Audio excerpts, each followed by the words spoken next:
Good morning. It's Sunday, and I decided to get inspired to make some fresh homemade almond butter because I have all these almonds that I've got. So it's 2 cups of almonds, dry roasted almonds, 1 teaspoon of salt, and 2 tablespoons, 1 to 2 tablespoons. I say go with 2, so you don't want them to be really dry.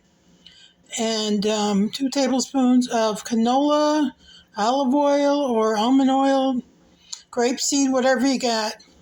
And then I put it in the blender. And this is the blender bowl right here, the container.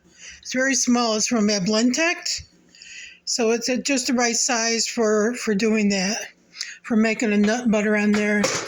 And then you let it run I'd say medium to low. They say high, but I'd say medium to low speed for about 50 seconds.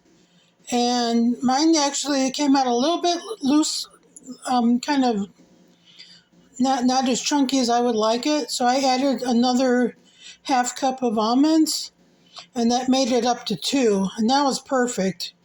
And then I'm just going to refrigerate this and just have it. You can have it on pancakes, on toast, whatever you got.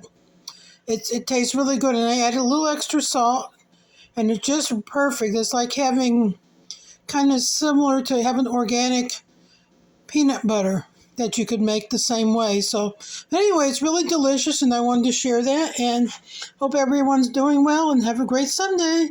Bye. See you in the next video.